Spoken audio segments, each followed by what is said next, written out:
Sabe, tem uma pergunta que talvez seja a maior de todas. Quem é Deus? E no cristianismo, a resposta começa com uma figura central: o Pai. Mas como é que alguém pode conhecer ele de verdade? É exatamente essa revelação que a gente vai explorar agora. E olha só, a gente vai começar com essa frase de Jesus. Ela é nosso ponto de partida, porque ela diz uma coisa bem direta e até surpreendente. O único jeito de conhecer o Pai é através do Filho. Essa vai ser a nossa chave para entender o que isso tudo realmente significa. Para a gente não se perder, vamos seguir um roteiro, ok? Primeiro, a gente vai olhar o panorama geral, essa ideia de um Deus em 3 pessoas. Depois a gente foca no Pai, como ele é revelado por Cristo, qual é a natureza dele e, no final, como isso tudo vira um relacionamento de verdade. Então, vamos lá. Para começar, a gente precisa encarar uma das ideias mais fascinantes e, para muita gente, bem misteriosas do cristianismo, que é a Trindade. Pode parecer complicado no início, mas é a base, o fundamento, para a gente entender de verdade quem é o Pai. Então, qual é a ideia central aqui? É importante entender, não são 3 deuses. De jeito nenhum. Pensa assim como se fosse uma única chama, mas com 3 pavilos. É um fogo só, com 3 manifestações. É essa a essência da Trindade. Um único Deus que existe como 3 pessoas distintas. E dentro dessa unidade existe uma dinâmica, sabe? O Pai é sempre descrito como a fonte, a origem de tudo. E tanto o Filho quanto o Espírito Santo, eles procedem dessa mesma fonte, ou seja, compartilham exatamente a mesma essência divina. E o que isso quer dizer na prática? Quer dizer que não tem hierarquia de importância. Não tem um maior ou menor. Mesmo que cada pessoa tenha um papel diferente, o Pai, o Filho e o Espírito são absolutamente iguais em poder, em divindade, eles são um. Bom, agora que a gente já viu o panorama geral, vamos dar um zoom na primeira pessoa da Trindade, o Pai. Quem ele é na sua essência? Olha, quando a gente vai para as Escrituras, as palavras usadas para descrever o Pai são grandiosas. Ele é a origem de tudo, aquele que sempre existiu e que nunca muda. Para pensar nisso um segundo. Ele não só criou o universo, ele é a própria fonte de onde vem toda a vida. Ok, tudo bem. Mas aí surge uma questão, né? Se o Pai é tão grandioso assim, tão além do que a gente consegue entender, como é que é possível conhecer ele? A resposta do cristianismo é surpreendente e foca tudo numa única pessoa, Jesus Cristo. E aqui tem uma virada de chave bem interessante. Jesus basicamente diz que para entender Deus, não adianta ter o diploma, seu sabe tudo.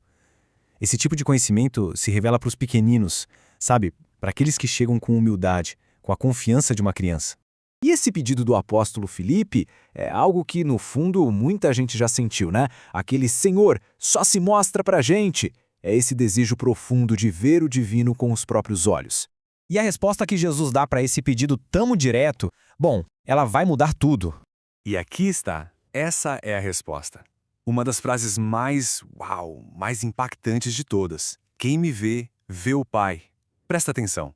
Ele não está dizendo que é parecido com o Pai ou que lembra o Pai. A afirmação é muito mais forte. É que ele é a face visível do Deus que é invisível. Certo. Então, se Jesus é o reflexo perfeito do Pai, o que a gente vê quando olha para ele? A gente pode entender a natureza de Deus de 2 maneiras.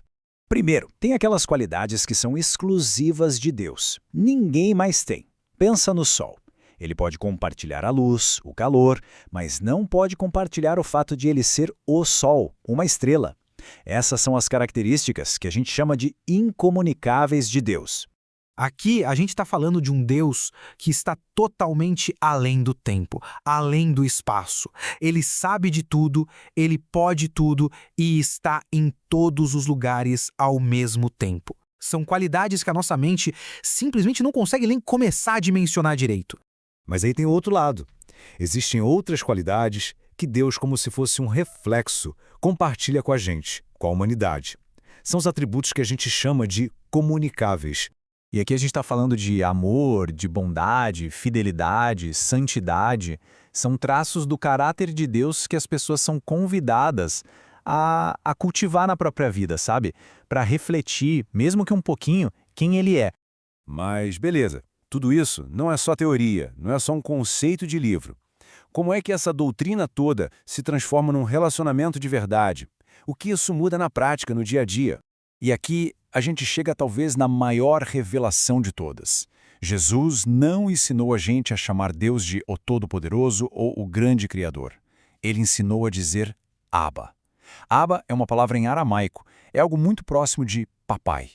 Expressa uma intimidade, uma confiança, uma vulnerabilidade que na época era simplesmente impensável. E essa ideia de família fica ainda mais forte com a imagem da adoção.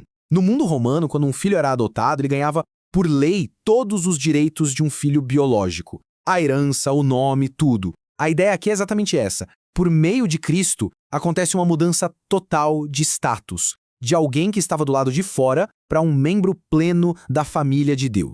Então, no fim das contas, o ponto central não é só acumular um monte de informação sobre Deus. Conhecer o Pai por meio de Jesus é a própria definição de vida eterna. E isso não é algo que começa só depois que a gente morre, não. É uma realidade para ser vivida agora. Então, a gente viu a doutrina, a teologia, mas a pergunta que fica no final é bem pessoal.